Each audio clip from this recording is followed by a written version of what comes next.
guinea pig. He was the guinea pig, so he got it. He got it. Tested it on him. So even through all the indifference that was there, the barriers are perceived. Did you ever perceive it as a barrier? No. Because I think that's an important piece. That's an important piece. If you ever perceived it as a barrier, because I hear some men say, "Well, they rejected me, so if they reject me, I'm just gonna leave. I'm gonna go." So No. how did that Never, feel? ever. Again, the interesting thing about it is, like I said, I knew that was my son. And I knew that he was like me. I knew that he had an ego. I used to tell him all the time. I said, brother, I know I have a big ego too. The bigger the ego, the harder the fall. He got it quicker than I got it. But when I was talking, when I would see him, I could see it in his letters. That first letter that he wrote, when you read the book and you read that first letter, you could see the arrogance and the ego in there. He was telling me, oh yeah, I got this plan, I'm doing this, you know, and I just chuckled to myself, you know, so I knew that he would do that. I mean, that's what I did, you know. Okay. I knew when I was rejecting my dad, even though my dad was worse than I was for my son, I still wanted his approval, and I still wanted to, you know, I still admired him in the things that were the good things about him. I used to stand, I can remember at 8 years old standing in the door watching him shave, and he had long sideburns, and he had a straight razor. It wasn't no the modern stuff. And I watched him, and he was like going up under his neck, going there. I was like, how can he do that? He must be a bad dude, you know. So I'm giving him his props in that regard. My father also was a sharp dresser, you know. He was always sharp, you know.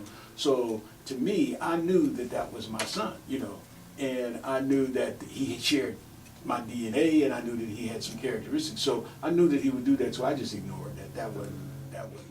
There, I heard you mention that somewhere around age 25, you called your dad.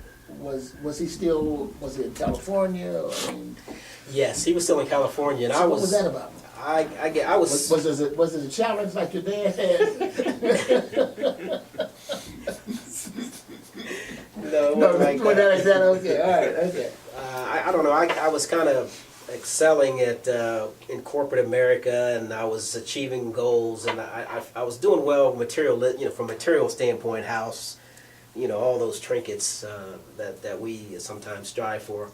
I was achieving those goals, but when I got to age 25, I kind of felt something was wrong, an empty feeling, an emptiness in me. I didn't feel attached really to anything. I love my mom dearly, but I really, once a man gets to a certain age, I really couldn't relate to a lot of things from my mom, but I didn't necessarily know what was going on with me. So a voice came into my head and said, what about that guy out in California that keeps sending you snot letters and writing and calling you?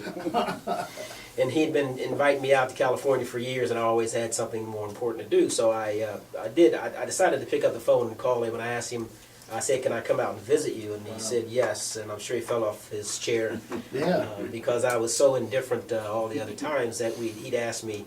But I felt it was important for me to go out and find out more about this person. So, Wow. What was that like?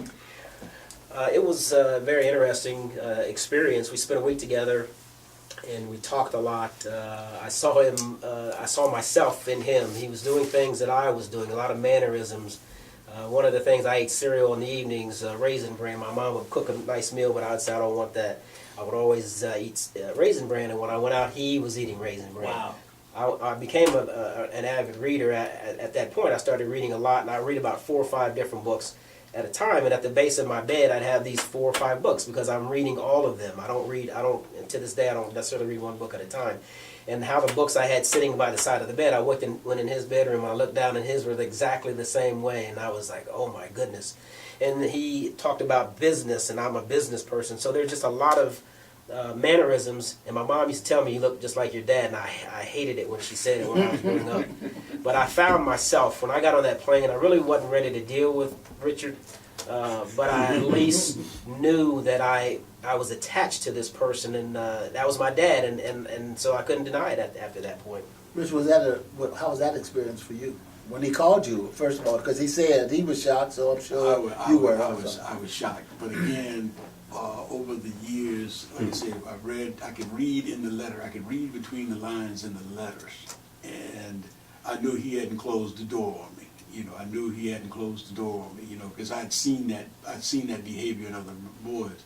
And so when he came out, you know, I wanted to show him everything. I wanted to take him everywhere. I wanted him because I really wanted him to come back out there and stay. You know? Okay. And so I took him around and everything, and we used to sit up and talk late at night, and again, just finding out how much alike we were. You know, to me, to see him there, for us to be there with no other people there, just he and I, it was a wonderful experience. And when I took him to the airport for him to leave, you know, I just kind of watched the plane as it took off and left, because at that point in time, I felt that we were connected. Wow, that's powerful. Now, let me ask you this closing kind of question, because I think we're getting close to the end. Yes, sir. Most folk don't have the level of consciousness and maturity that both of you have. And I've seen your father. He came to me the other day, man, and said, I'm going to read this book. The book had 800 pages in it. I said, not in my lifetime. So I understand what you said. So most people are. So what message do you have for fathers and sons who are out there who are struggling at some very basic levels of not even feeling good about themselves? And you had a strong ego. There were things that you wanted. What message could you deliver to the sons, and what message could you deliver to the dads who are just scratching the surface of this, to let them know it's important, it's critical that they get on this journey and pick up the book as a start? Right. That's the first thing that I would suggest. You go out there and get that book. But the other thing, I think, for fathers, the message I want to leave with those fathers is they have to step up. They have to, yes, I was 18 years old. Yes, I was ignorant as a bag of rocks. But you still have to step up and take responsibility. When you see all the violence and all the things, we pale in every category. Infant mortality, dropouts in school, unemployment, when you continue to see that and you have children and you continue to turn your back on that, you're continuing to allow our people to be trampled on. Wow. So brothers have to step up and go back and reclaim your children. You have to do that. You don't have a choice. You have, whatever the woman, yes, she can be crazy, she can be whatever, it doesn't matter. You have a responsibility because you took on the role of a man. Yes, you did. And you took that responsibility and you didn't protect yourself, and so you have to deal with those consequences. Wow. Darren. I would like to close with, we have to break the cycle. There's a cycle that we have in our community regarding unwed mothers, and I think it's important that we realize that fathers and sons, we both need each other. My father and I have a great relationship today. He benefits from what I bring to the table, and I benefit from what he brings to the table.